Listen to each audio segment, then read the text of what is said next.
For those of you who don't know me, my name's John Brown. I'm the board president this year, and I'd like to welcome you and thank you. And I love it when we have chips and there's 1500s and my billfold's still here. So that's great. I have no idea what this is going to be like, but it's going to be fun, I'm sure, and informative. That said, officially, I need to call the meeting to order. It's a work session for July 27th, 2022. That you want to let record. Nothing else, Megan? All yours. Thank you. Yes, thank you so much for coming tonight. We are going to have fun and then learn something along the way. I have the honor of introducing the team that put this together tonight. I first of all want to thank Ann Cobb and Holly, who obviously, you know, nothing happens without them.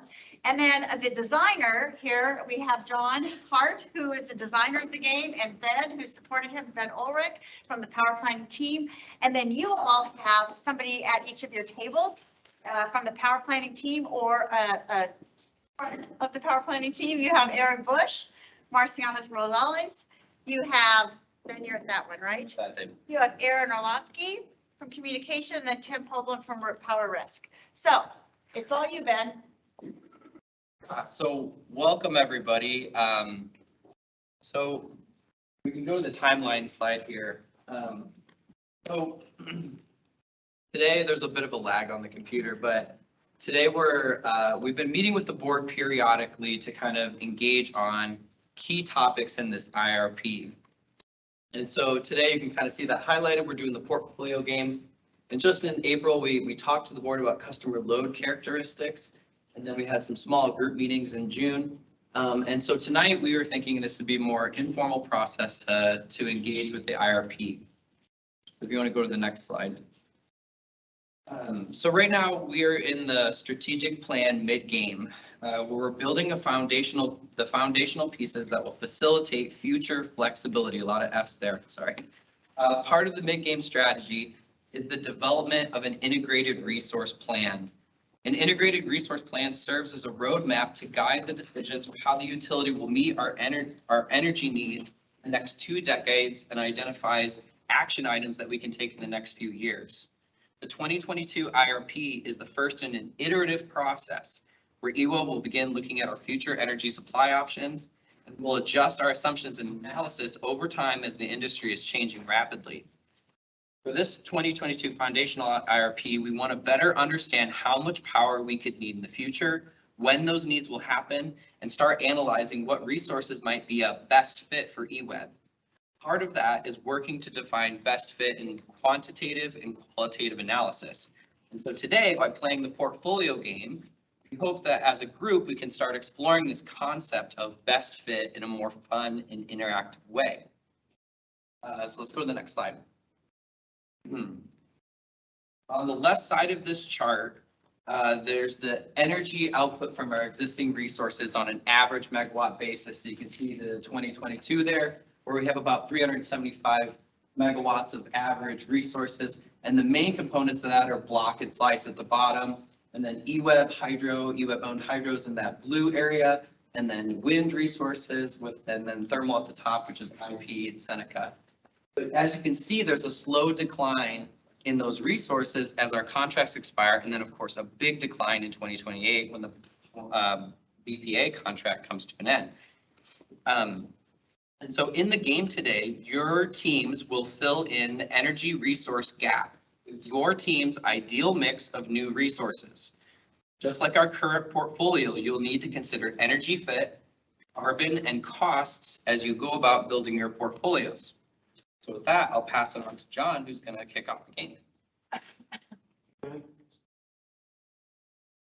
Commissioners and EWEB staff, thank you for your participation tonight in this game. Tonight, we're going to do a little bit of live action role. We're going to play a simple game where we pretend to be energy planners who must build resources that meet the needs or requirements of our customers. My name is John Hart, and my role here tonight is to run the mechanics of this game, which will play out over 3 rounds, with each round being a little harder than the last. This is an experiential learning, and as we progress through the game, we should learn a little bit more about the process of resource planning. And in that light, the general goal for today's work session is to reinforce your understanding of the IRP through a little bit of hands-on experience. We hope this activity will give you another perspective, increase your understanding when it comes time to talk about the real IRP. But before we get started, I have one big caveat, right? So while the purpose of the game is to educate, it is still just a game, meaning the data inputs are really simplified and they do not perfectly reflect reality. We're playing as a utility that looks a lot like EWEB, but is not EWEB, right? So kind of keep that mentality in your mind. I ask that you don't worry too much about the numeric details. Try to keep your focus on the process of energy planning itself. There are no right answers, and though we are playing as teams, there will be no declared winner. So hopefully we can relax a little bit and acknowledge that we're in the game. They're fun, so let's have fun. There's poker chips, right? We're playing with fake money here. This is an exercise. It should be fun. So how do we play? Working as teams, we're going to build energy portfolios by interpreting some customer requirements, thinking about which resources meet those requirements and how much of each resource you want to build. And once you know what you're going to build, you need to enter your resource information into a spreadsheet via a computer at each table. The results of your efforts will be displayed on the screen at the end of each round. There are staff helpers at your table that will help with the data entry stuff. They're the ones with the computers. But they're also there to help keep the conversation moving as we have limited time to play today. There are some kind of technical fidgety bits in this game. You may have questions. They're your first line of defense for how to answer them. On your table, you'll also find kind of blank sheets of paper where you can record resource selections for yourself and make other sorts of notes, right? Some people think tactily, this is a place where you can scribble stuff down. These are just for you. There are some resource menus also at your table that look like this. And with that, we're going to take a quick look at which resources are available for use during today's game. So, on the left, we have a graphic with some potential resources that most of you are just generally familiar with on some level. That's great. But I want to point out the purple areas where we have energy efficiency, which today will be treated like an information resource. We also have batteries, which can help you serve your peak energy needs. They don't create energy. In fact, they use a little bit of energy. So that's kind of fun. That's a new resource that we have this time. And finally, we have the market, which are below batteries there, which is not a specific resource, but a collection of things left over from all other resources, right? So there may be some value utilized in the market or not. Likely there's some risk too. If you choose to use the market to serve your portfolio needs, you probably want to be strategic about that. The menus on your table will tell you a little more about each of these resources.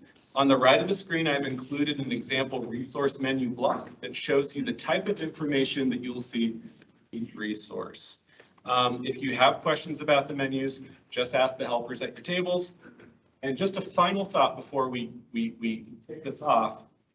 All resources have trade-offs, and to be successful today, you're going to want to consider how those trade-offs impact your portfolio and align with your customers' requirements. And I just said customer requirements, so I think it's time that we play the first round of this game. So our first round is going to focus on building portfolios that are reliable. This is job one. You got to keep the lights on. There's lots of ways to define what reliable means. But for today's exercise, just assume that it means building enough resource capacity to meet the peak energy needs of your customers for a single hour out of the year. This is a single hour load test. So for round one, the goal is simple. Build a reliable portfolio. You have one energy requirement, which is displayed on the screen. It's this. To meet this requirement, you will select capacity quantities for each resource that you are interested in building. If you want to build 100 megawatts of capacity for natural gas, what is the number that you should put in your natural gas resource selection box? 100. It's just that hard, right? You want 100 megawatts of capacity, use 100 megawatts in that little resource box. You need to build 550 megawatts of capacity to be successful in this and all subsequent rounds. You'll be thinking about other energy issues as well, but you are always building for capacity, right? You always want at least 550 megawatts of capacity in each round. If you don't build enough resource capacity, the game will backfill the market with market-based energy. You literally cannot miss this requirement, but just know that the market will fill in any gaps that you leave. And just a couple of notes, we're working together, right? We want you to build portfolios as a team that excite you. You have 10 minutes for this round, so we kind of have to move quickly because you all have to meet each other. Don't forget, we're having fun. This is a game. Holly will start a clock to keep track of time. And people who are helping at table will also remind you in the last minute that we need to make final resource selections. And for those of you who are watching remotely, you will see and hear the room while teams discuss their resource selections. And when we're done, we'll all look at the results together. And with that, let's begin. Even team name. Might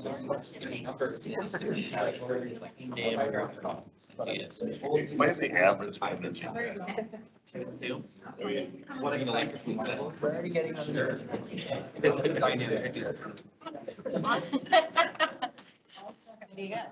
Kelly.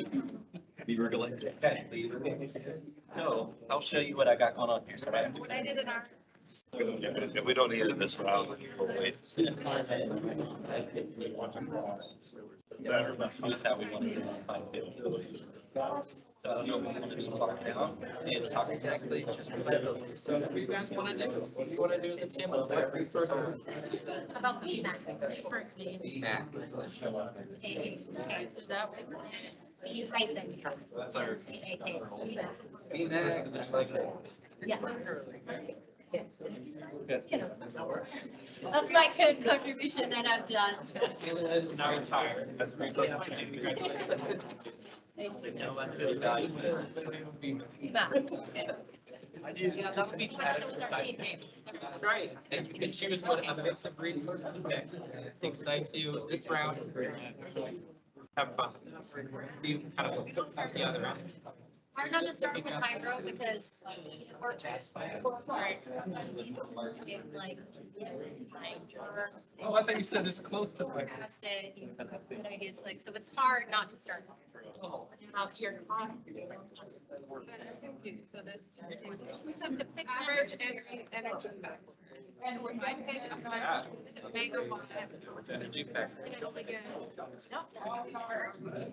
Yeah. That's right, so, natural gas, so of 100 megawatts, you're gonna get 74. Okay, so we're gonna pick. You get so much more with solar.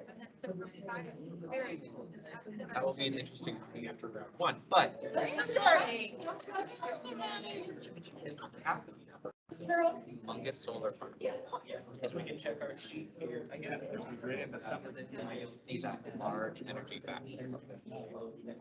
Very capacity focused, right? So that's with the downside of that.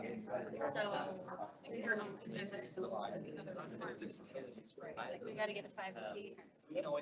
So if we put 100 for hydro, it's only going to give us 62 towards Average. So right now, you're not even worried about average. The game so far, he hasn't even come in with average. Hydro as I could. But. But the problem with that is if you're buying all hydro. I mean, Hydro for. this phase.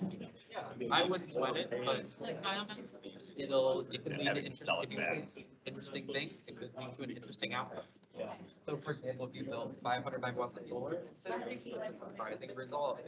Yeah, that's what Energy on I have a portion of it, but I also know that that can be win Well, 550. got combined and wholesale market. Whatever you want. You're locked in at once. I'm in on 155. That's where the best part comes in, which will probably be. Okay. Oh, I thought everybody was saying only 100. And I was like, I'm gonna try to push this number. So you're pushing it north. We got the numbers. Check it. For sure. Well, and I'm putting some nuke in there. Megawatts. Yeah, 65% of our average, not of a peak. So that's why I'm saying if we could go 50% of peak. We gotta get this within our. Yeah. I don't know what the difference You is. can serve 100% of the electricity. No. This kind of sketchy that I've been doing. We used to a lot. I mean, that was just me.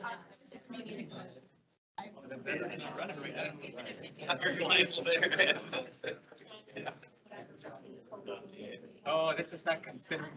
The efficiency of this. I'll just start out some numbers. So 50, that seems like Any day. feels like a lot. It's like a lot of festivals. Just trying to roll that out. And I'm like, I can't roll that out. I can't be part of that. What do you think about energy? Hydro. We're saying peak. And the question, Okay. What do we have? You guys are doing great. That's serious. 155 to go. I'm proud. hey, I want 50%.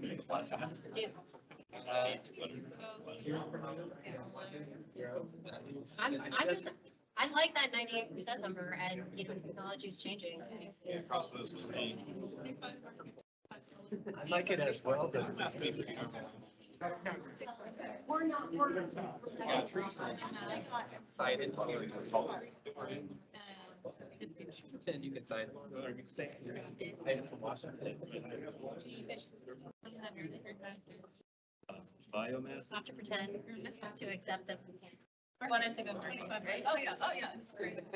You're not tethered to. It is, but. They got 150 and 5. It's on Going more hydro. Actually, they were curtailing gas, like, all over. And the reason I said everything, it's dispatchable. It's dispatchable and it's carbon free. And for capacity, it will provide you something, but for energy, that's the energy. Like the nuclear. So it does absorb, there's some inefficiency in batteries. Start plugging in some numbers, but shifting it to the useful times. Around 3 minutes. Future sake. Also, should we? Efficiency. That was stays, right? We're driving towards reliability. That's our top goal. So I think that's our top goal. We like. Factor 100 Auto fill with the margin of plug figure, so if you only build this. Okay.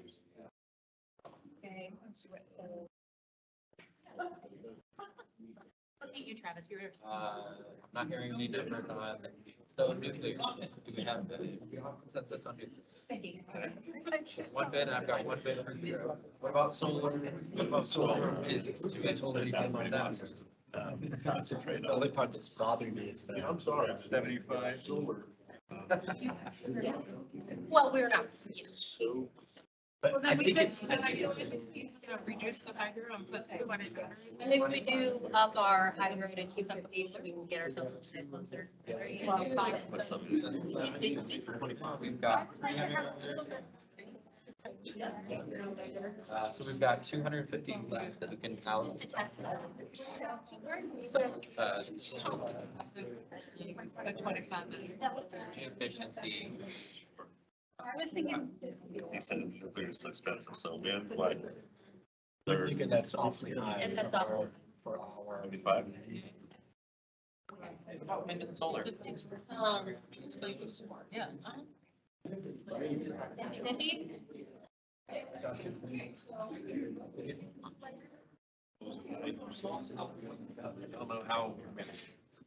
don't know how reliable it is. I guess it's on labels and directions. Yeah, exactly. Yeah, the same thing. All other things appear to be based on like the assumptions in here, like software. Well, no. How many? Now I actually brought up. I mean, we're. Absolutely. Evaluations that we're doing. So what do you think in state folder? Let's start with that. What's your number for solar?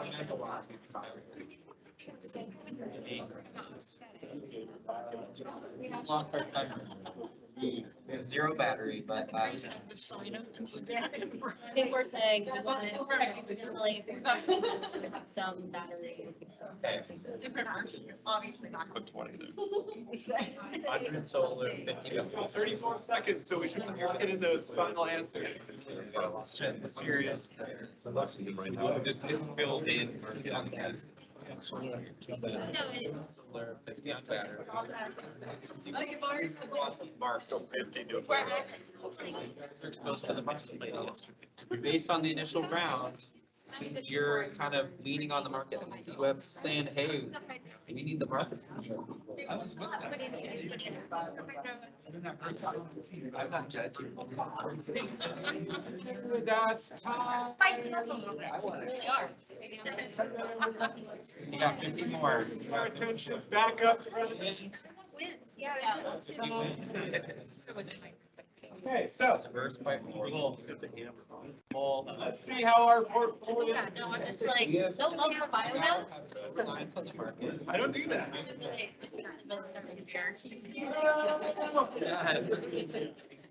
This guy trying to control the room. Need a facilitator.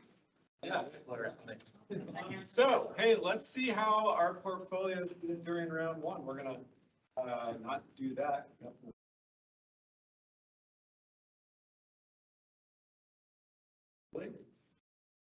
Technology. So, this is what we built. Let me get the thing out. We have 5 different portfolios here. Let's first acknowledge the amazing names that were chosen. Commish table, table number 2. Stars. I don't even know what this is. BMAC. Electric. BMAC. And we're changing ours to Team Quorum. And let's see, it looks like, we have biomass, we have energy efficiency, hydro. You can see the types of resources that were built along the bottom. Thematically, some things I'm seeing here, we have some teams that definitely built hydro, right? That's a thing that we're familiar with. I'm so excited about what EWEB Electric is doing here. It's nuclear. That's very exciting. A little reliance on the market could be a good thing. I can definitely see we have some teams who have picked some solar and some teams who have picked some wind. Exciting. Also some batteries. So yeah, solar with batteries, wind with batteries. It's a good combination. I'm very excited about these portfolios, guys. So this chart that I just showed, shows how all of our portfolios were constructed. First observation, all of our portfolios met our reliability requirements. So we were all successful in the first.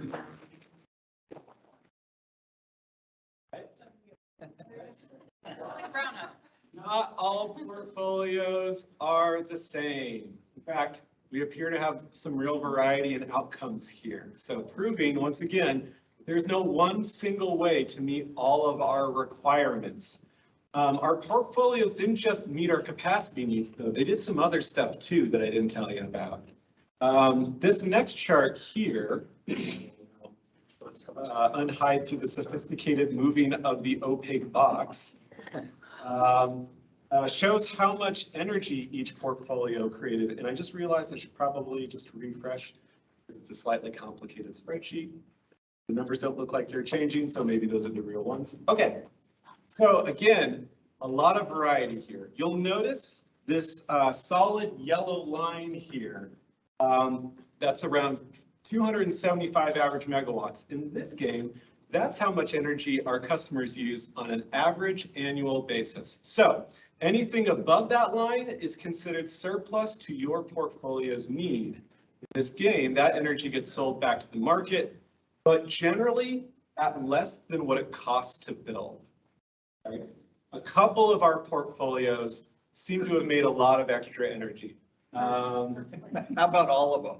And possibly we can find out, maybe thematically, why. I'm going to pick on BMAC here. BMAC at 565 average megawatts. Any guesses as to why you built so much surplus energy?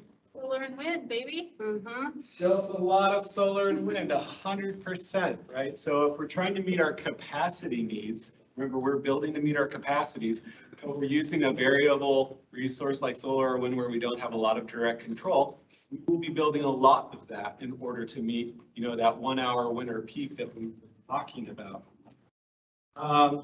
And unfortunately, here's the side effect of that, having to build all that extra resource just to meet that that kind of nighttime capacity need costs something, it's, impactful to our customers. So there's another chart I'd like to show you, but first, remember that this is the chart I just showed you above. This is the energy chart, but right next to that is our forecasted retail rates. So in this chart, we have this solid orange line here, which indicates kind of a baseline for what the customers in our game are used to paying on a per kilowatt hour basis for electricity. And again, any portfolios that poke above that line will be more expensive than the base conditions felt by the game's customers today, right? So we're going to have to work in this next round to maybe control these costs a little bit, because Leberg Electric here has come in at 16 cents a kilowatt hour. That's a big jump. Leberg Electric, you only built 441 average megawatts worth of energy. That's not so much surplus. Any guesses as to why your costs are 16 cents per kilowatt hour? You do. A lot of nukes, didn't you? By the way, our original was going to be gas, electric. That's pretty fun. So yeah, you've chosen some slightly more expensive technologies. Some people chose technologies that are relatively cheap, but maybe they're a bad fit for the portfolio, at least the capacity piece of the portfolio. Some portfolios chose resources that were maybe a little bit more expensive, better fit resources, absolutely. You have less energy that you've created, but you ended up with a pretty expensive result. So next round, we're going to work to control our costs a little bit. So before we move on, I want y'all to write down for your own purposes how much energy you produce and what your rate was, because we're going to track these things as we go through the other rounds. With that, Cost is 50.147. we are going to on. All right. I think so. That's the thing. Okay. Speculate on the market. For round two, we're going to add a second requirement, affordability. We saw in round one, everyone met their peak requirement. But different resource mixes resulted in different amounts of surplus energy and potential cost. In this round, we're going to try to lower those costs by either building less surplus or choosing cheaper resources. Oh, that's okay. I'm getting down. So for this next round, the goal is to build a more affordable portfolio. We're iterating on our first portfolio to make it better. This is continuous improvement. There are now 2 energy requirements, which are on the screen, and some new building notes. The emphasis here is on cost control. So look at your menus of resources, which have lower average energy factors and fewer dollar signs. Those are the things that you're shooting for. And does everyone understand how to use the average energy factor piece? I'll explain it. Look at natural gas. The average energy factor is 74%. So let's say you build 100 megawatts of natural gas capacity for your portfolio. How much average energy would you expect to get? 74 megawatts. That's exactly what you would get in this game. So you're going to want to find things with lower average energy capacity factors and things with fewer dollar signs. We have 10 more minutes for this round, and that time starts now. Seems like a good course. Isn't it? So the most expensive thing in For sure.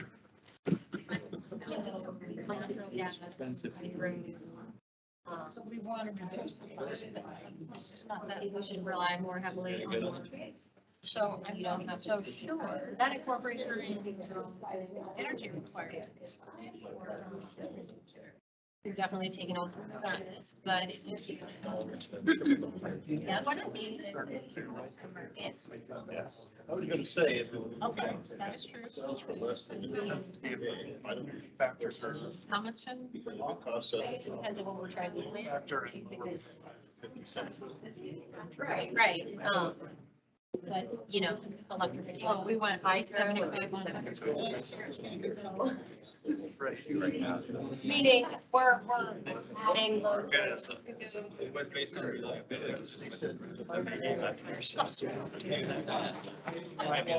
Have you given us this round? I don't know. Efficiency. I'm saying it's a bad idea. It's like, hydro was like big nine. Okay, you're talking about energy. 75. Yeah, no, I'm just saying like relatively like there's. 550. There's so much you can get. Solar too, total. So we know our average, our prices for hydro, average, sell all year round. That And it's got capacity, energy, carbon factor, 62%. Lower and low cap.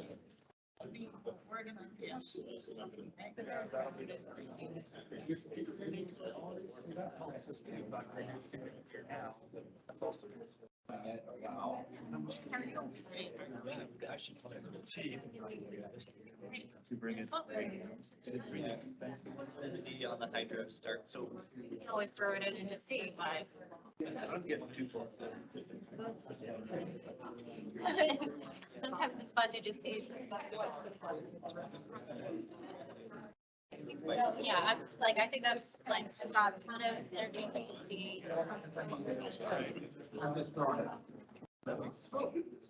I feel like I'm getting a hard. So then they're gonna average energy graphs up so people can see real time. You just want to see what happens. There we go.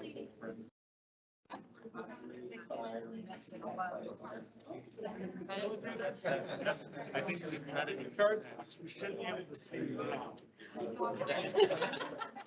Let's pretend you're not a human.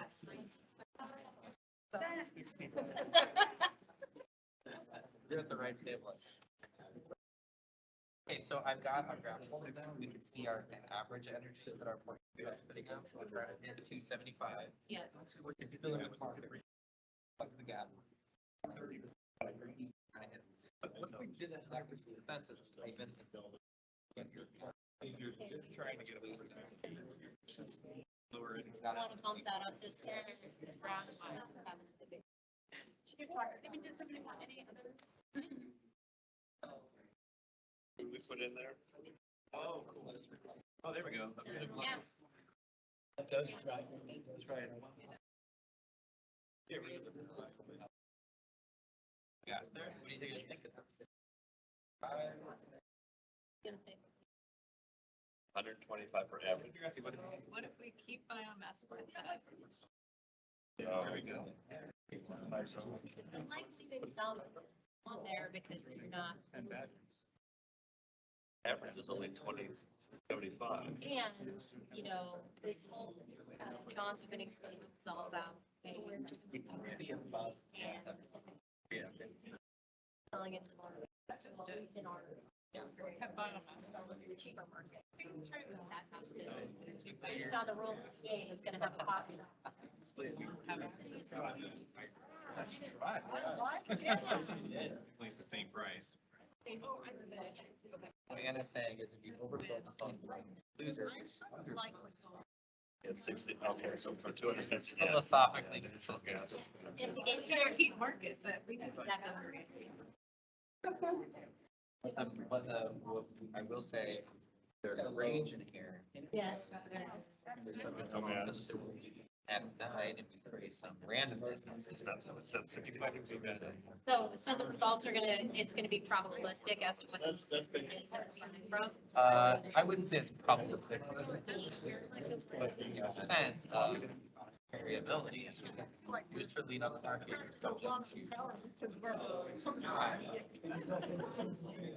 Monte Carlo. Much on that. It's standard. What about this? What is this number? So, like just influence of solar and really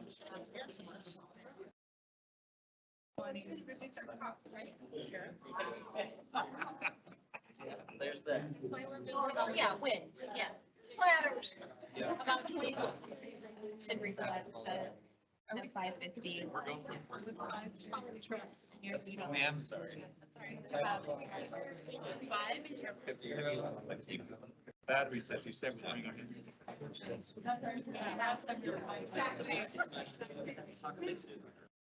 Oh, okay.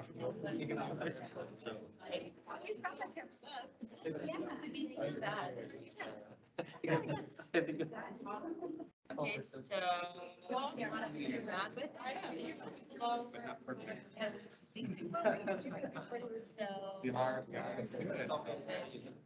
Okay, we did.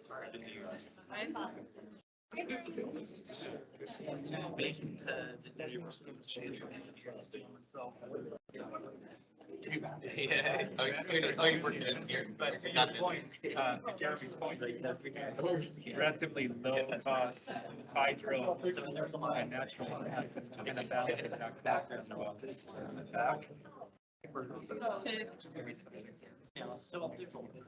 We got news. What happened to wait? What happened to, can we move to 75? Well, do we wanna, Yes. Yeah. 75 on the average. down the hydro? There was some general time. Yes.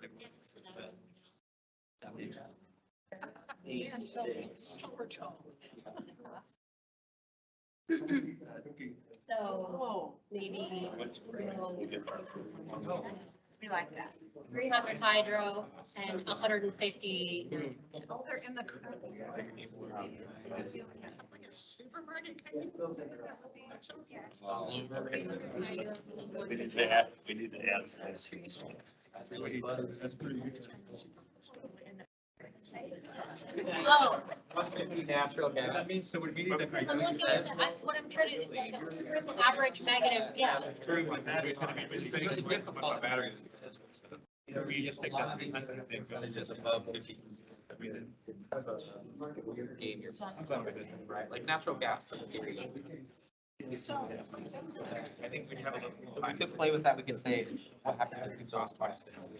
And I think I would rather have largely, like, It switches you. the factor 74. So even if you go all natural gas, you're still. We don't have to reflect reality. We've got a 300 on hydro. What do you think about going from 50 to 300? 45 seconds. They fight from. They're full of our- You're seeing at the bottom of Yes. I wonder what it would look like. Yeah, and we do, I think John had it as. Are you guys gonna go through and like, if you did one? People going to do that. And out for. So I think really John had the part. We're down to 16. Anybody want to change it? Natural gas and hydro. 50 a month. Oh, 15. Coal. Hey, round 2 result time. Let's see how we did. So much excitement for. Okay. So things have changed a little bit. All right, look A at lot of same.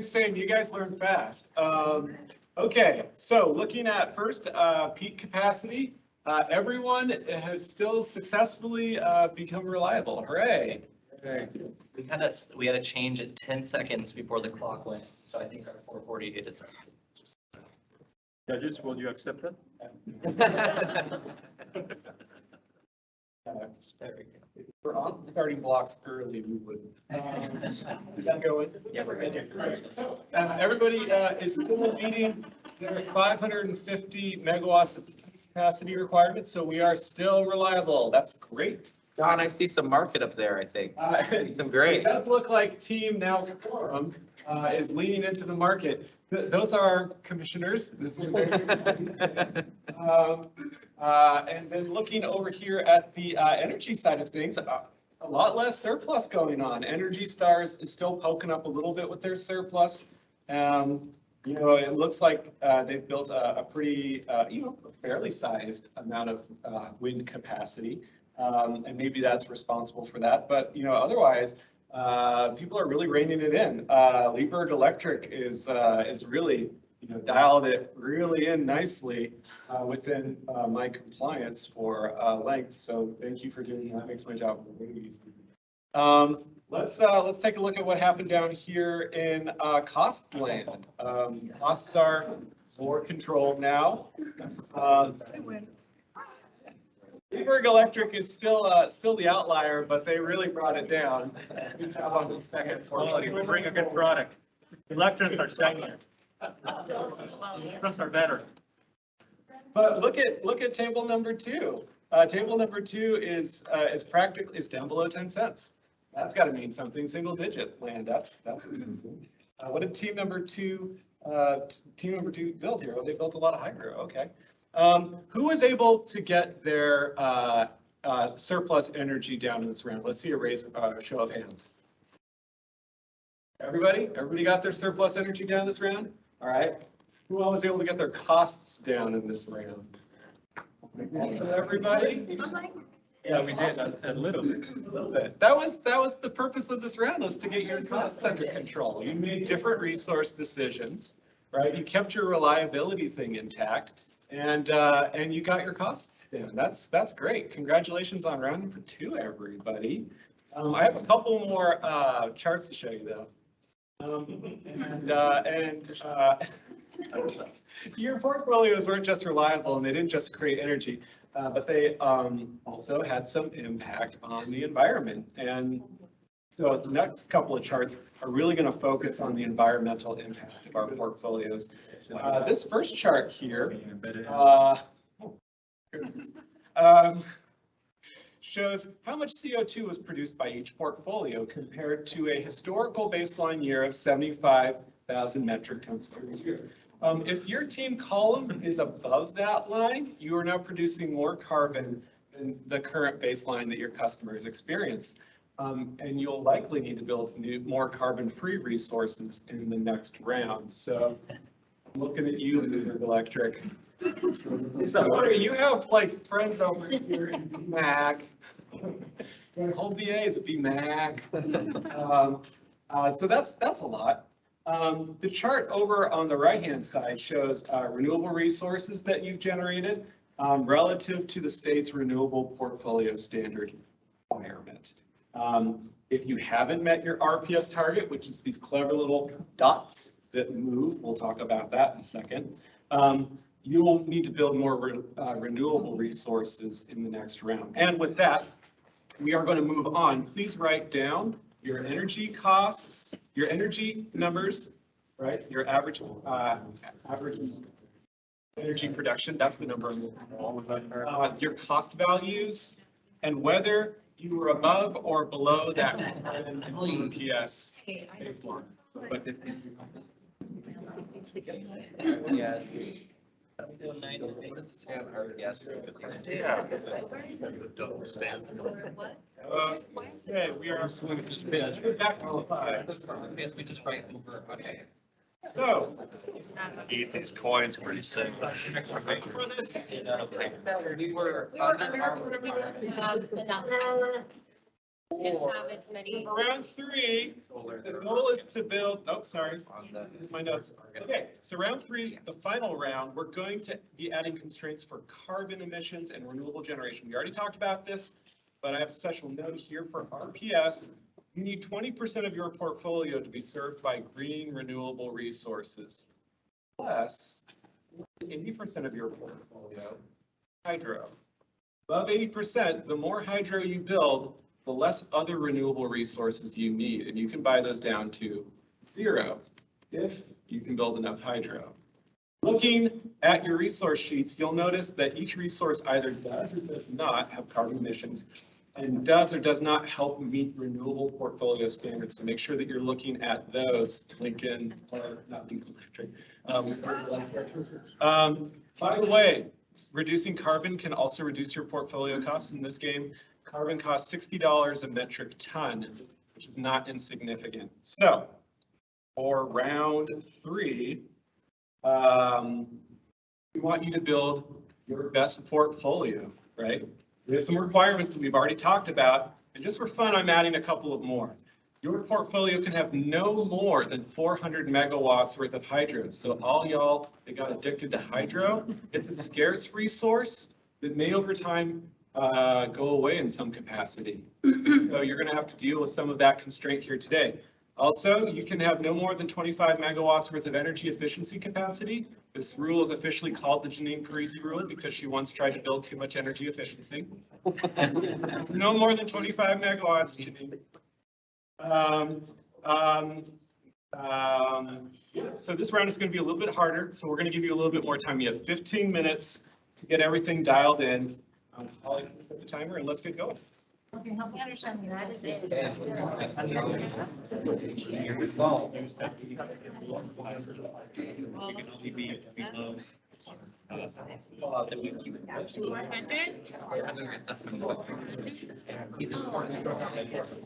Oh, okay. Yeah, obviously. It's hard to tell what mass is.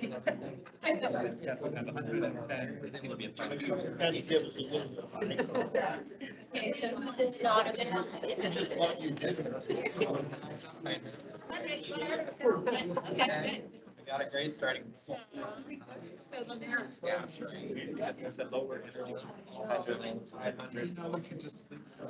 Yep. So where does that leave? You got a gap of 100. Oh, sorry. Energy efficiency. Sorry. Oh, sorry, yes. Yes, compliance. Got the wind. I think it does the market. How much of? So the requirements of moving target, so.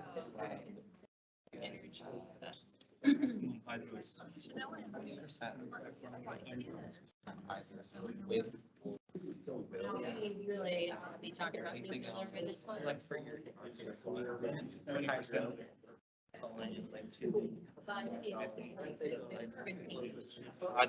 Contract with power. And you, and your energy factor 98. High cost up front, we're spending it up front, so. What you've done there. Great.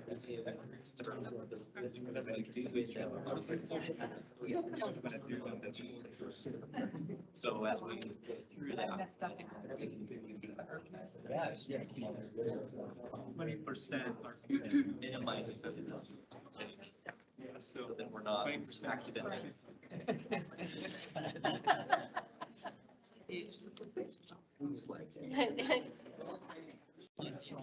Get the memo on, you know, get that. Where did that? Appreciate jobs.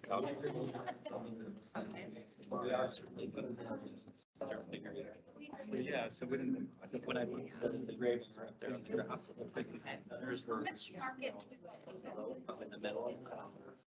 Chance that we saw. That's this year. Oh, yes. what did I bring? If we could go with that, like, high cost. We may have made a trade-off, which was zero emissions and things. Instead of like 50 solar panels. 25.3. I had So everybody, your renewable requirement, it's 25 or 20%. 75. 275, not 550. Right, so those are two very different numbers. 20% of 275, unless you build more than 80% hydro. Yeah, there's a lot more than 20% of it, still 40% of it, of 275, yes, because we're not gonna hit any. Yeah, you met by 50, but like, 20. for the average. Percent of 275 is what? What? Yeah. 55, 60 megawatts, basically, we have to find in renewables. Increase wind and 90%. Renewables would survive that. energy factor reduction. Are we okay with 400? It is 55. So average megawatts. Energy. We're already generating solar cars. 50 wind, 25 solar. On it go up with the base. No, I'm just saying, that I've had, But it's a whole thought too, where you start to play that game right now, reducing your risk of. well, I think we still have some left. So we need 25 on average, maybe Solar. need to build that more service. What is our, what are, This is 20. Right now, you're building it, you have. do you want to leave any to market? Yeah, my thing is. I haven't changed your solar. Choice. I was just saying, if the target, your RPS target is getting average megawatts, that's fine. So if you want. Yeah, so we have 10 procedures. 7. Right, so it's reliability is what. Solar can't go average into. Which we're capacity, we want to make sure that we're not. We're gonna go high energy efficiency, meet RPS, but Think about that. Batteries. Yeah. It seems like the only one that was close to you. We built a little bit more, I think, for this tank. Yes. Let's go wind. Bring it out there. I think it's pretty adequate. We put too much stock in buying them. Prices. All of a sudden, that's about decrease on my tenant. getting the high end at $3. So that's Let's add 10 more megawatts. Correlation between the investment and And get 20 megawatts is averaging. Need like 25-ish more average megawatts. We have like a couple energy on our portfolio, so Let's go. 12 What is megawatts. that right now? 13. Here, each other. oh, it's No, he still has it in. So 25 Winners. up it they another. told us that. We're the only ones to get. Find what you need. Sometimes you're gonna pay. All right, well, let's put. let's get to it. I just left the 25.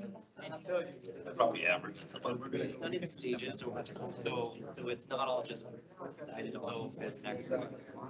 Let's do. We have 70 market recently. 70 gas, let's do 50 gas. Our surplus energy we're generally.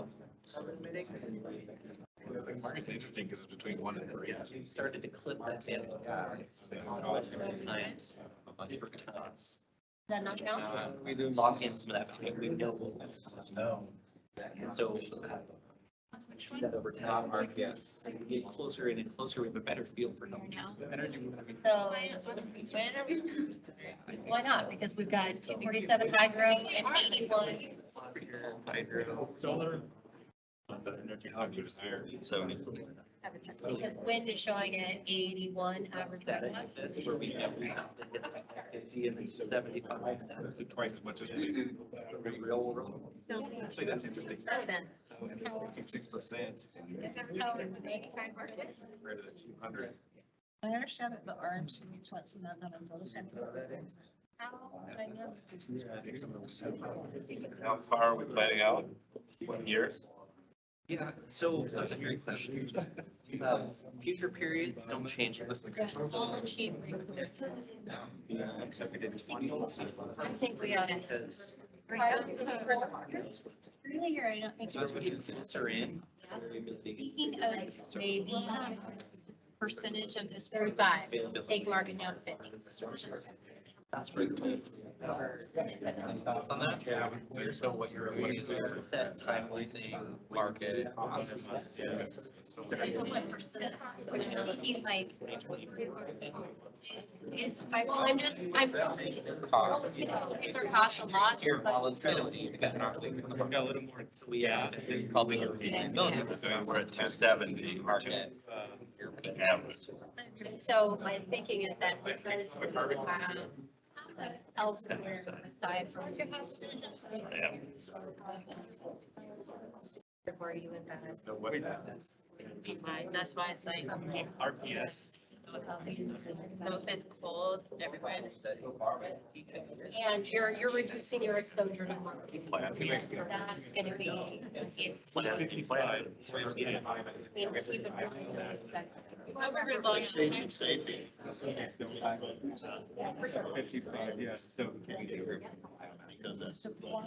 That in mind, does that determine how? Put 35, put 35 in there. 93 Yeah. See price. I'll be honest. And that's what we're having. Curve at the end, it just says political risk, and then we voted out of. It's micro nuisance. It's. Commodity. Yeah, yeah. Are included. What is this for again? So, Yep, and then there's also another start to see presentations around. So that is nice energy.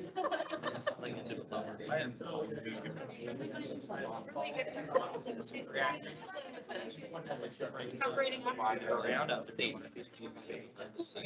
Anyway, there's. Hold a bit of box with it shaped like a gumball machine. It literally, it's shopping. It's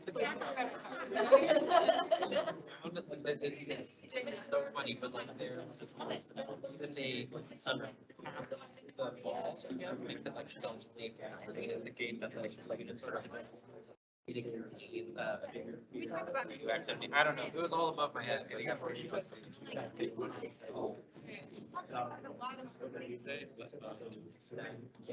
So it have to be right now. The new scale one I think is cited in the laboratory. Washington is open. Sorry, there's small. I think, You know. point out that, Our spreadsheet that we're. That's a tough. So let's do maybe. Just a character. Look at our map. it's RPS. It's the carbon line. This one is the carbon. Increase our costs. Yeah. All three. I think we're good. I think we've landed at our portfolio. So we have 10 bio now. Yeah, that's what they're trying to. John, are we gonna show folks? Curiosity, but what percent are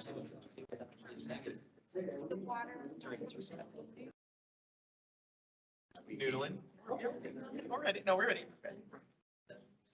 They're not even using water. Sure, yeah. They're using like some type of stable solution. I watched some.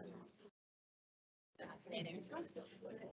Yeah, just like, I mean. 1 more minute. Clock says 2. We're gonna make it 1 more minute. I've just never heard it. Yeah. That could be plural.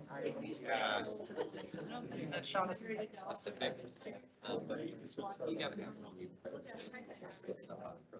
I thought it'd be part of the exercise. On an annual basis, the story. So. What I've done. Tax policy. Renewable developer. Response to federal. Like in that term, so. Oh.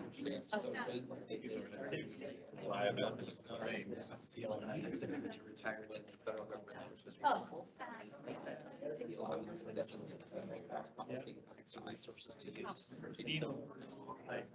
That's the research now. Department of Energy and those kind of guys are doing pilot projects to see if there's like. They were there. Let's all reassemble, look back at the screen. Pretty fun. Okay, just quickly checking, do the numbers that you see on the screen generally reflect what you think you put in? All right, there's been a late entrant to the game here. It is the completely and utterly unmanaged portfolio. So we'll get to see how that one plays alongside the rest of our very well managed portfolios. It's the line right on the dot. Okay, let's see. Okay, so is everyone still reliable? Yes, and it looks like we have a little healthy usage of market here. We have some wind, that's lovely. Very little solar. We discovered solar in the Northwest is maybe not a good fit. We got some nuke back on the table. Exciting. Lots of hydro. Okay. Show of hands, who took all the hydro they could get?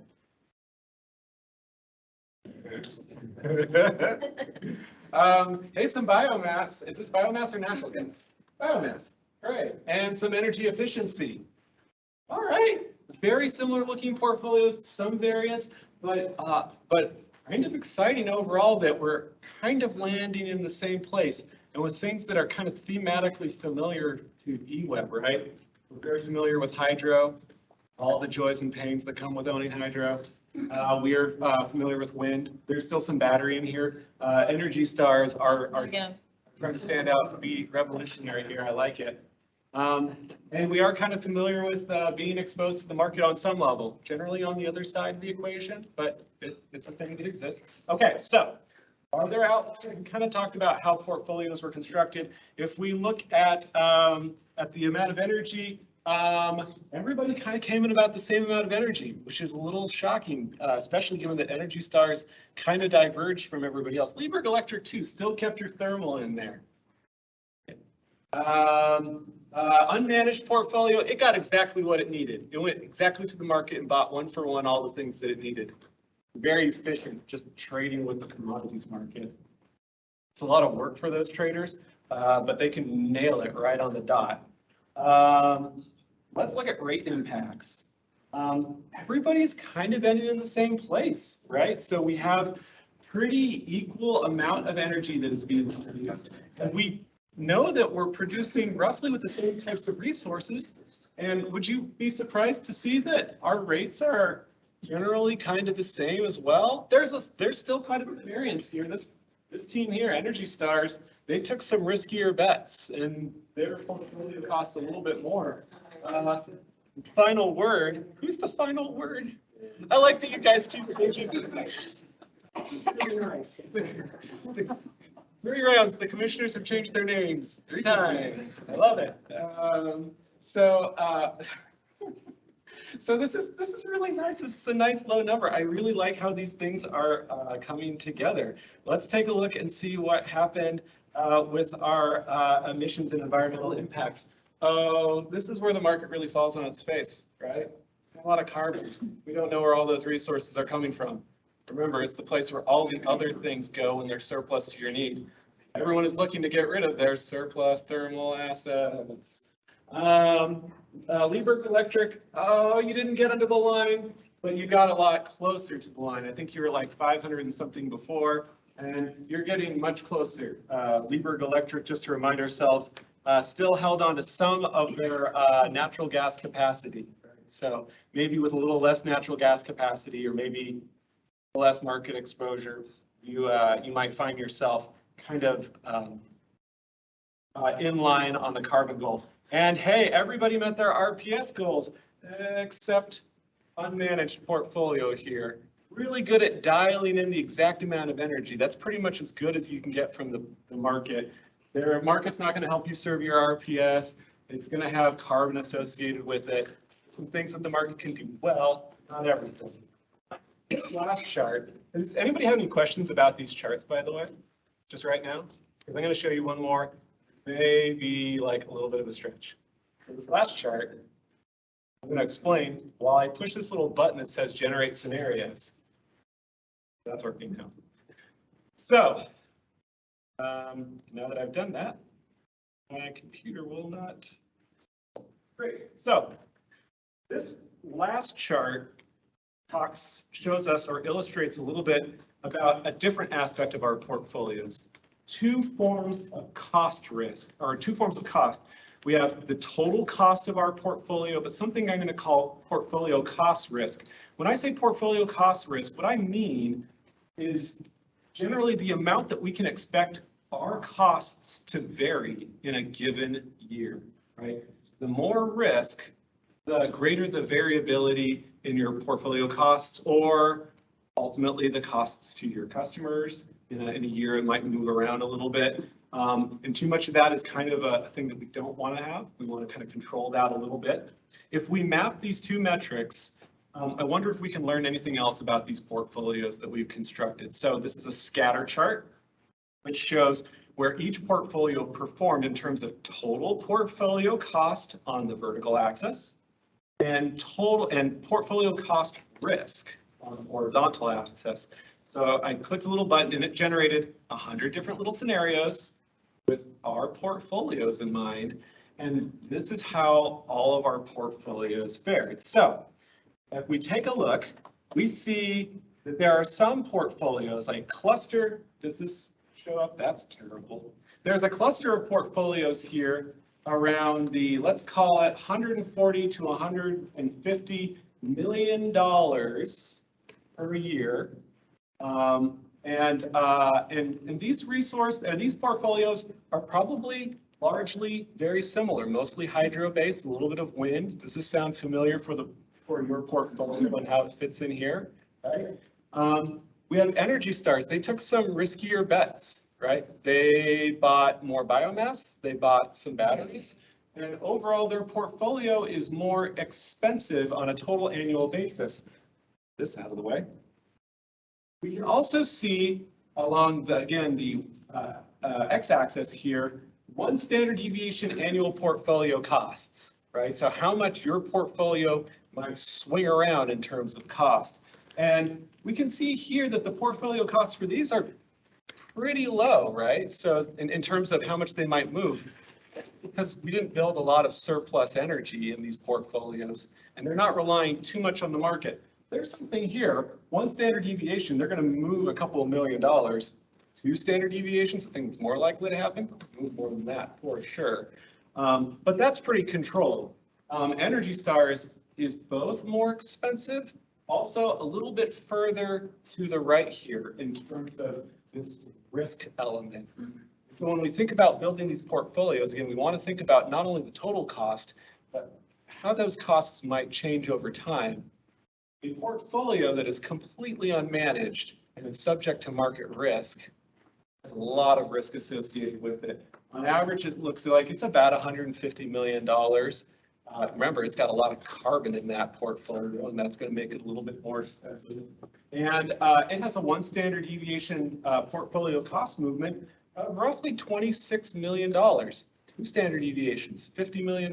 Your portfolio costs swinging by roughly a third under two standard deviations. In some years, this will be the cheapest portfolio in the Northwest. Other years, it'll be really terrible. So this unmanaged portfolio, again, really good at getting your energy and capacity needs, 100%. What you'll pay for that, who knows? And it can't really help you with those environmental pieces. So again, market is a tool, but it shouldn't be the only tool you rely on. Something that is a blend of different things is probably a better place to land. Any observations about this chart that are interesting to you? Excellent. Do we understand this chart? Because this is an important concept that does come up in the IRP, not just what do our portfolios cost, but how much risk we're exposed to. I want to know how Final Word got their portfolio costs so low. Oh, okay. So there's no declared winner, but if you think about it, if all these portfolios were meeting all their requirements, they didn't. you would probably choose the portfolios that is the cheapest and least risky, right? So final word is kind of in that position right now, not officially declared a winner, but interesting. Let's take a look at what they built. They built mostly hydro. They had some energy efficiency, a tiny sliver of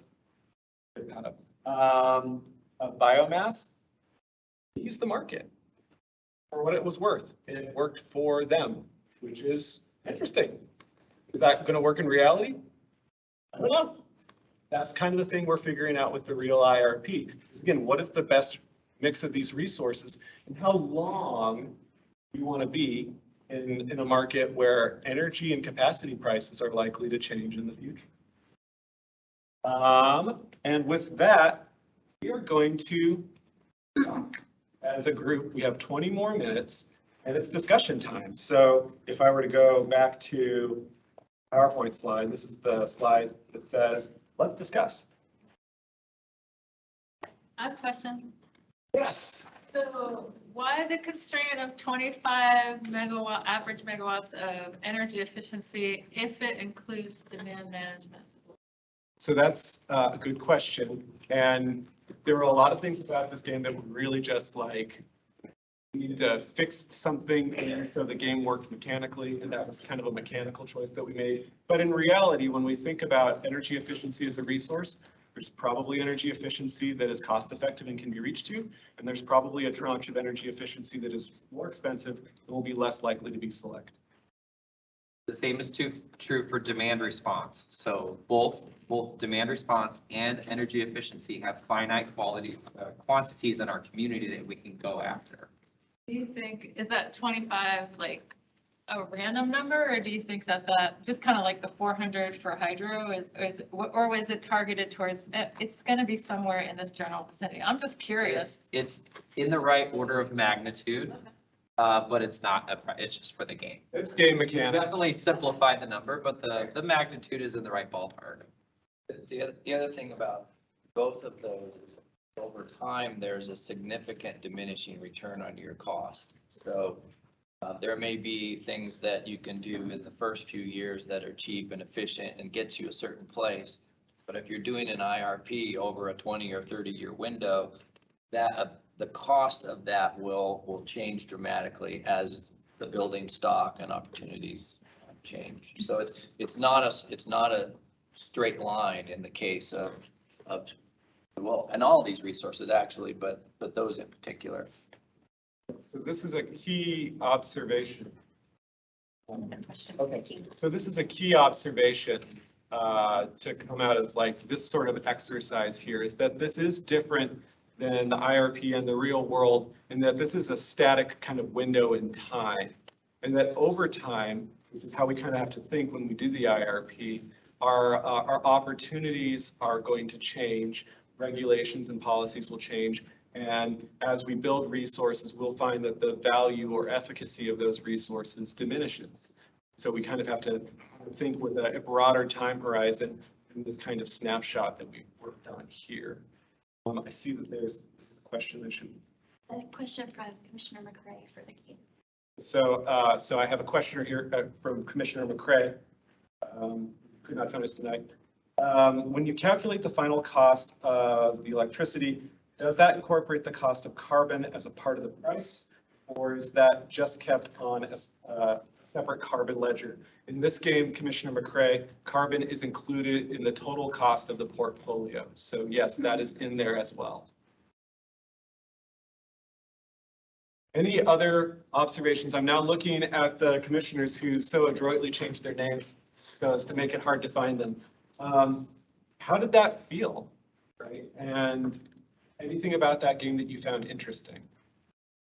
For me, I found it very interesting because it's easy to just go, okay, here's my cost, here's my carbon, here's this. The hard part for me is figuring out what my customers are willing and able to afford, both environmentally and economically, and being able to tap into what they want. Because it'd be very easy for me to say, let's lean really heavy into low carbon and knowing that that's going to cost, right? It's going to add a significant cost. And so that's going to be the hardest part for me, is feeling what the threshold of cost is as opposed to the environmental goals that I think our community leans into fairly heavily. And so what is that breaking point where it's like, yeah, I want to do all I can for to reduce carbon and to do environmental things, but I also want to be able to pay my bill and buy my groceries and pay my rent. So that's going to be the hardest thing for me in this. It's not figuring out, okay, low carbon, boom, but it's going to cost you an extra $200 a month to get there. Where's that line? That's what I have to grapple with at this table. Well, maybe to kind of counter you a little bit, our final thing that was supposed to take in consideration of all those things, cost was lower than we were just looking at affordability during that exercise. So that is super interesting to me. I don't know if it's just because like we were learning as we went along and we're able to correct ground, but I would have expected ground where we optimize.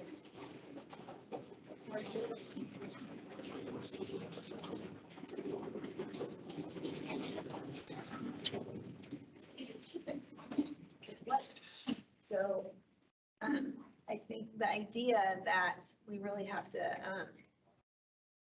I mean, obviously we need to be mindful of costs, looking at all these options, but it's really not as much of as limiting a factor as I thought it would be. I kind of have a question before a comment. The question is, are the costs burdened? Because if we do nuclear or hydro and, the relicensing costs, are those factored into this? Because I don't want to adopt a portfolio that benefits today and burdens tomorrow. Kind of like Lieber, all of us have benefited from that today, but when I'm in the box on the shelf, the future people are going to have to pay for it, just, that couple $100 million, and they didn't benefit a penny from it. And I just want to make sure that we don't burden the future with, like nuclear and, look at the wind farms that we sold and things such as that, because it's not financially feasible to retool. So I can tell you very briefly what the game does, but then I'm throwing it straight to Ben. So in this game, you're using essentially like a levelized cost assumption for each of these resources. The hydro cost assumption is based on essentially legacy costs to operate, not necessarily future costs to relicense or repair or anything like that. All of the other resources are new resources that are based on what it would cost to build a new non-fully depreciated asset. Their cost profiles may be different. And how are we treating that in the IRA? Yeah, this is, it's perfect because in the board pack this month, we're going to be back on Tuesday to talk more specifics about our new resource options, real numbers. These are just the kind of play numbers. So in your board packet, there's a matrix showing levelized cost, but also cost of capacity and other attributes. So it can kind of give you a sense of how each of these resources compare to one another from a typical cost to own. So like a nuclear, getting rid of the spent fuel, or are we going to fund depreciation like in any of these? Like if the wind has a 20-year life and it's $100 million, do the math, how much more of that cost has to be absorbed on an annual basis to retool in 20 years? Are we going to, is that factored into the cost? Are we funding depreciation in the cost? I'm not, that's a very detailed question on that. We're using publicly available information about new resource development costs, like total all-in costs. So I'm not really sure how far like upstream in total cost of ownership, because it includes operating and maintenance costs and capital investment costs are all baked into that levelized cost analysis. So, but I'm not sure about depreciation schedules and things like that. Like batteries, they have a totally different life, in what 5 to 10 years, we're gonna have to replace the entire portfolio if we buy so many megawatts of battery storage and versus a 20-year wind farm and things such as that. And I just wondering if those factors are considered into the cost. Yeah, the useful life of the facility is absolutely factored into that levelized cost of energy number. So when you look at those numbers in the board packet, I think that's a useful number to look at to kind of get a sense of all-in cost of the energy. So I think it's a helpful metric. Yeah, well, overall, I've been here for a while, and this is one of the most learning, great things we've done in a long time, short of the picnic. But anyhow, this has really, really been helpful for me to understand this and to kind of, turn these dials and figure how much fun this is going to be squeezing the balloon. And I'm so glad that we have so many good people here that are participating and helping us out. So thank you very much to all. So John, on your question, typically an IRP, because an IRP has a pretty long planning window. So in our case, 20, 30 years out, there's going to naturally be lumps and bumps in the cost, right? So a 15-year asset's going to be different. Licensing is going to be expensive in some of those resources. And a levelized cost model indirectly takes that lumpiness out and sort of levelizes over the life of that asset. So what it doesn't account for is if you have a premature failure. So for example, we're in the middle of Leberg and, we're in the middle of a license. And if we would have planned for that for 40 years and all of a sudden it's operating for 20, then that throws your modeling off. But for new resources, it takes the lumps and bumps out of it. And so it's there indirectly in that model. Thank you. Aaron, did you have something to add to this? Yeah, or when you were reading the board packet, I just wanted to call out that anything in this kind of long-term planning process involves kind of thinking about the broad strokes of things. And so the resource options and the levelized costs that you see in there have a broad representation of like a specific type of resource. And so it's kind of going forward that we want to say like, this is a type of resource that we might be interested in. And that's when we get into more details about like, what is a specific resource cost? What are the actual operations or transmission or any of those things going to be for it? And so the goal of the information in the packet is to say like, here's a broad category that you can compare in general for a relative cost to other things. It's going to be in a ballpark. And if we want to get more specific, that's where the outcome of the IRP comes into play. I would say the other piece to focus on is we've talked a lot about average energy in this game and on the peaking energy. And both of those numbers and kind of the relative cost for different resources for those two attributes are included. And so I think that's an area that we really wanted to call attention to, is thinking about the cost to meet these two different types of needs that UWEB has, the trade-offs for different resources for those. The thing that I heard John B. mention. We gotta be more specific than that. Goodness.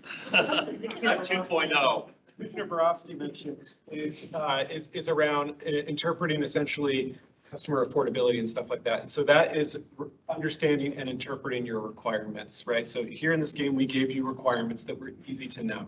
It's this. But in the real world, that is absolutely something that we have to wrestle with as staff and as a board to understand, okay, so how do we interpret a policy or how do we interpret a customer need into something that we can build or plan a portfolio around?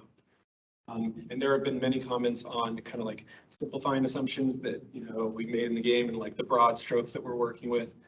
And, we say like wind, we're talking about very basic generic wind here, but in the real world, there's lots of different choices for wind. Some of them have some big transmission costs that are not, in this game.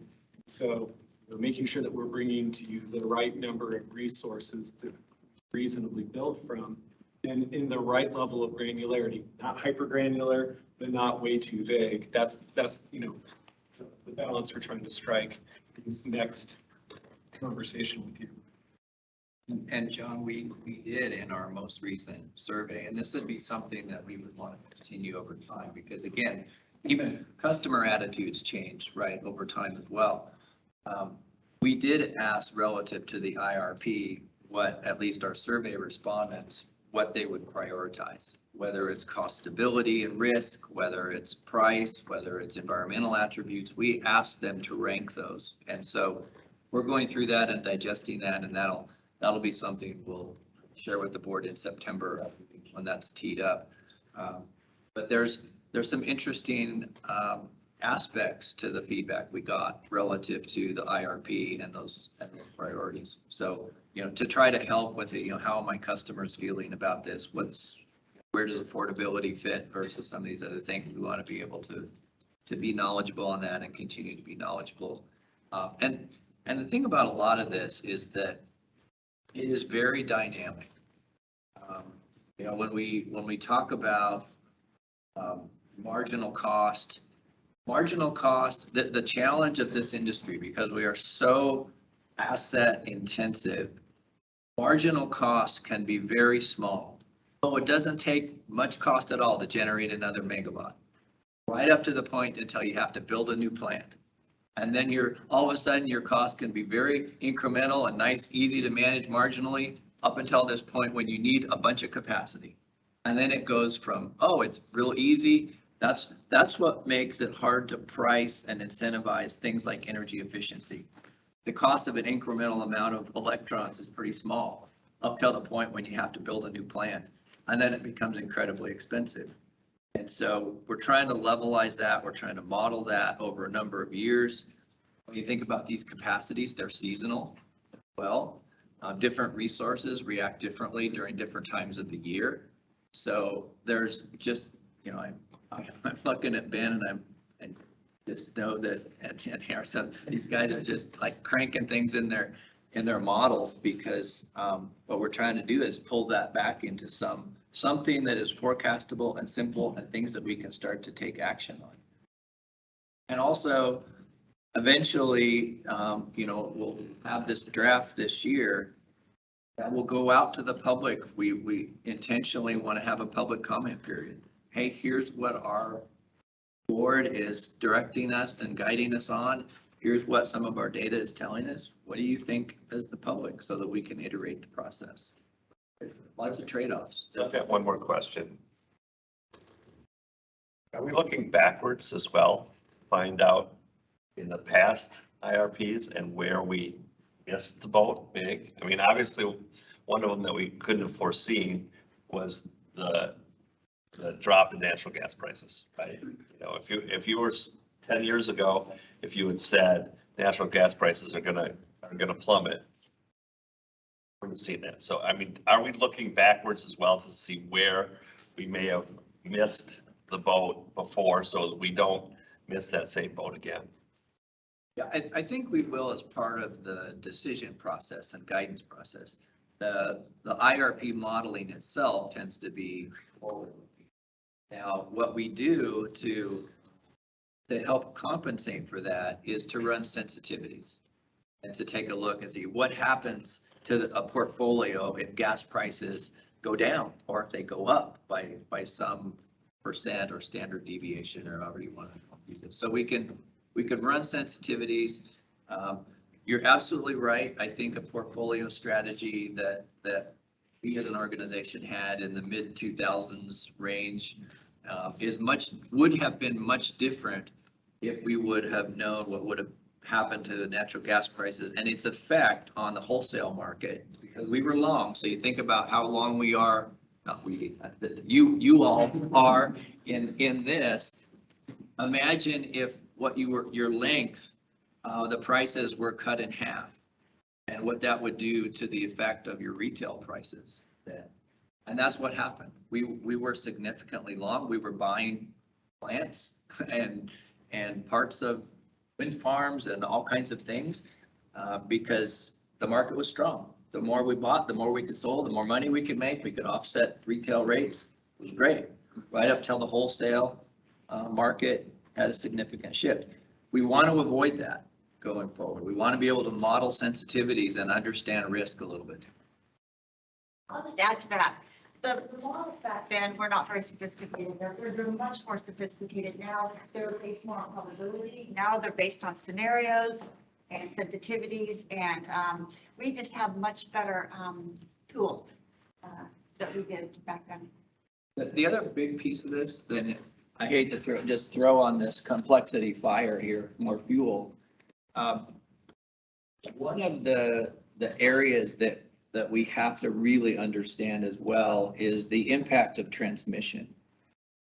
There's a big difference between in the performance, I think you'll see it in even this next report, between a wind farm on the Columbia River and a wind farm in Montana. They perform better or worse at different times of the year. But you have to pay for transmission to get the energy from where it's produced to where you need it. And the energy and the transmission costs and the scarcity and the capacity of the transmission system is becoming more and more limited as renewables become more prevalent on the system. The advantage of having a whole portfolio and a large territory to work with across the West is that you can leverage the diversity of those resources as long as you can transmit from one point to another. And if you think going through a hydro license is difficult, try building a new transmission line. It takes decades to build transmission lines. And that's one of the biggest challenges I think we have as an industry, is that we can come up with a great portfolio, and we have to keep in mind transmission is going to play a piece on cost and reliability and availability and seasonality just as much as the resources are. So I just want to acknowledge that we're at time. We have 2 slides to wrap up. Now's the time to do that. We'll definitely get there. And one more piece of context, John, if you can go back to the people's portfolios, I want to point out something about the market. Yeah. So one of the things we've been talking to the board about is resource adequacy. So as Frank said, there's more challenges to layer onto this. So if you look at people's portfolios, one thing to think about is if we systematically, I don't know if you could scroll up to the composition to show people.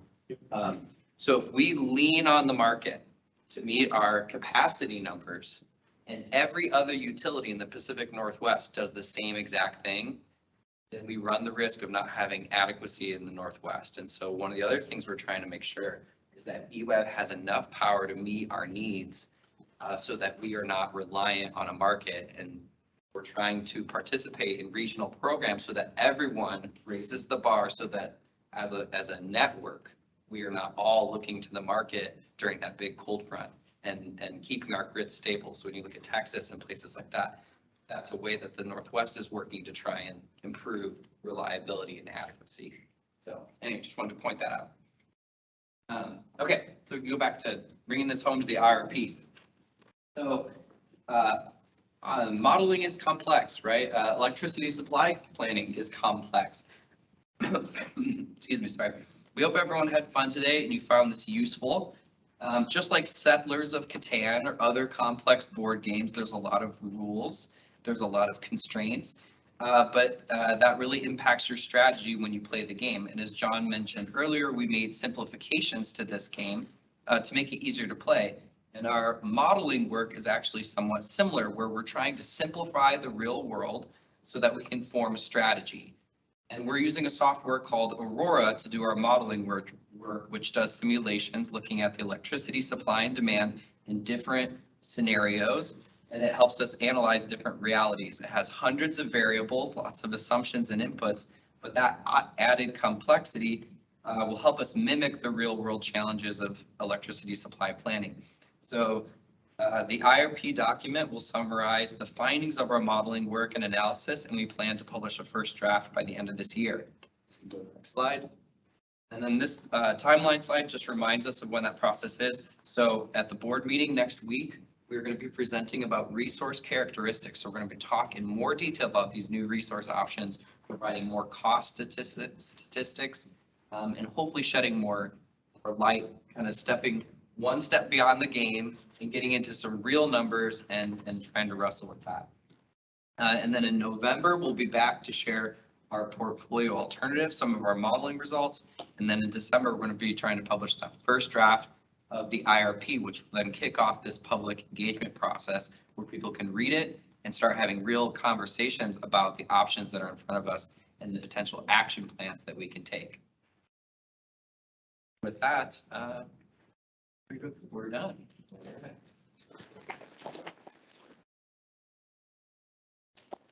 Thank you, everyone, for coming out. Thank you to the helpers at each table who kept people on task. If you have questions, let us know. Report for most improved